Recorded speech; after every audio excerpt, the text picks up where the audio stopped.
In a city now devoid of people, Boar, with light machine guns akimbo, heads towards a central building. As she enters the building, she reminisces about becoming the family's contender in the Zodiac tournament. At the top, she sees the other contenders, although one, the snake, is already dead. The mysterious referee appears and tells them to swallow the gems of the tournament, containing a poison that will kill them in 12 hours. The winner must retrieve all the gems from the other competitors before the deadline. They will then receive the antidote and make any wish they desire. After he leaves, Monkey suggests that the best way would be to collaborate and for the winner to wish the others back alive, so no one has to die. While some see it as a good idea, the boar thinks it is stupid. The floor suddenly gives way, with the competitors dropping to the lower levels. Boar runs into Rabbit and thinks she can kill him, but she is grabbed from behind by the headless body of Snake, which is controlled by Rabbit, who then stabs her through the heart. She finally realizes Rabbit is a necromancer as she succumbs to the wound. Rabbit reassures her that she will become one of his reanimated friends. After killing her, Rabbit retrieves the gem inside Boar's body. Meanwhile, Monkey and Rat form a loose alliance and head underground while the other contestants plan their respective strategies. Rabbit now has the reanimated Snake and Boar under his control. Boar openly walks the streets acting as a possible decoy to lure out other Zodiac warriors. Meanwhile, Dog confidently believes his body can generate an antidote to the poison, giving him an advantage. In the underground, Horse meets Ox, who immediately goes on the attack. As Chicken retrieves the gem from inside Dog's body, she recalls her earlier life as an abused child who killed her parents. She suffered from severe amnesia but showed an ability to communicate with birds. The Niwa family then took her in, which turned her into a killer who carried out their instructions without conscience. In the present, she instructs her birds to attack Boar. Although many are killed, they eventually prevail and devour her body. In the subway tunnel, Ox relentlessly attacks Horse, who has extremely durable skin. Chicken meets Rat in a convenience store, who offers to take her to Monkey. Chicken follows him into the underground sewers, calculating when she should make a move to kill them. Sharyu the monkey is shown training to transmute substances between physical states to split a huge rock before she leaves the monkey society, vowing to use her powers for good. In the present, Rat tells Monkey that Chicken is probably dead, her resolve weakened by Monkey's optimistic attitude. Monkey still plans to end the war between the warriors. Still, Rat is much more cynical and is not interested in saving what he believes are worthless lives. A flashback shows Monkey successfully negotiating a ceasefire between two warring countries where she appealed to the soldiers themselves. Dudekulp explains the nature of the Zodiac tournament to faceless VIP avatars as he updates them on the contestants' progress and their relative prospects of victory. The warriors remaining with gems in order of strength are Ox, Rabbit, Monkey, Sheep, Horse, Rat, and Tiger. Hiding out, Sheep considers his strategy the best, proven by his previous victory. He recalls his past as a young arms dealer and warrior with a special skill in explosives. He just ignores her and uses Chicken's vicious birds to attack Monkey as well. Meanwhile, Ox finds Sheep, who barely escapes, leaving an explosive booby trap behind.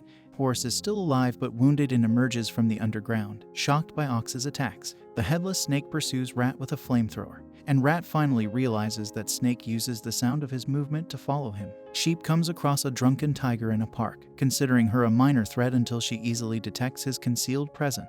Against his better judgment, Sheep realizes he may have to fight the extremely drunken tiger sooner rather than later. Meanwhile, each fighter pursues their agenda. Headless Snake pursues Rat while Monkey continues to fight Rabbit. Rabbit, although strong, seems to lack martial arts skills, but using Snake's head placed in a tree to track her movements, he manages to kill Monkey with his twin swords. As Sheep plans his move, Tiger suddenly strikes, killing him and removing his gem before he even realizes what happened. Dudekulp declares only 6 warriors remain, and the VIP avatars begin to place their bets. As he hides out in a bank vault, Horse thinks back to how he was almost destroyed in a fall from a cliff as a soldier. After his body was modified to gain incredible strength and virtually impenetrable skin, he became a warrior. In a flashback to the start of the Zodiac tournament, Snake and Dragon enter the central building, assuming that with their teamwork, they can't lose. Snake and Dragon were thieves chosen by their clans to be tournament representatives in the past, warning them that only one could be the victor. Back at the start of the tournament, they meet Rabbit, who appears harmless, but suddenly decapitates Snake while the twins discuss the situation. Back in the present, Rabbit's puppet Monkey finds Horse, but his gem is already gone, and she drags his body back to Rabbit.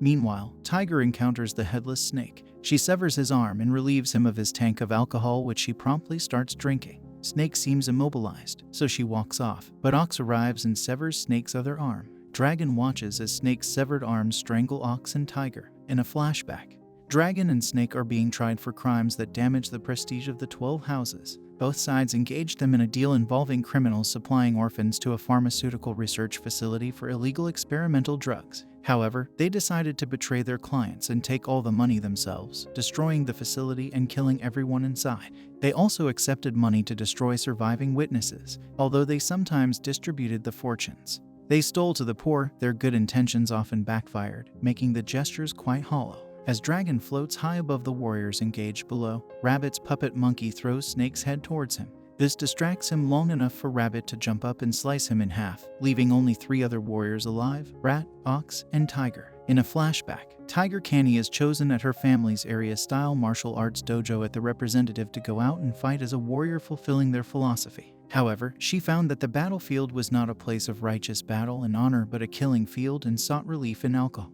She then discovered her abilities were stronger on all fours like a tiger, making her an even more effective, unstoppable warrior. Back in the present, Ox and Tiger, completely unused to planning, realize that they need a way to stop Rabbit's puppets, who have been cut to pieces. Ox hints to Tiger that Dragon's liquid coolant tank may be the key. In the past, Tiger Canny was surrounded by troops in snowy city streets, too drunk and cold to fight. Ox appears on the scene, kills the troops, and rescues her, not knowing who she is. She is impressed by his simple but natural philosophy that doing the right thing is just a choice followed by action, inspiring her to focus on her physical training. At the start of the Zodiac tournament, she was angry that Ox did not remember her from the past since he had such a big influence on her life.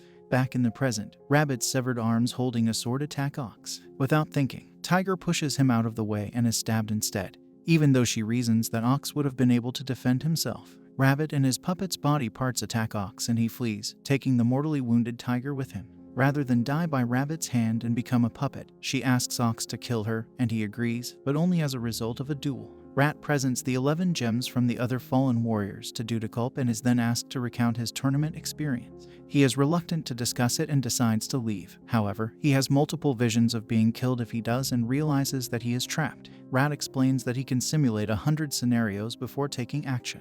He further adds that luck still plays a part even with this seemingly invincible power. Following the interview, he leaves the building. With the city returned to normal, Rat goes back to school. He contemplates his wish as the winner of the Zodiac tournament but has no idea what he should wish for. He thinks about his discussions with the other tournament participants and their wishes, often surprised by their answers. He realizes that he is the one person in the tournament without a wish. For him, thinking of a wish is like seeing multiple visions of the future, and the 100 wishes that he thinks of, each one has an upside and a downside. Finally, confronted by Dudekulp to decide, he wishes to forget anything related to the tournament.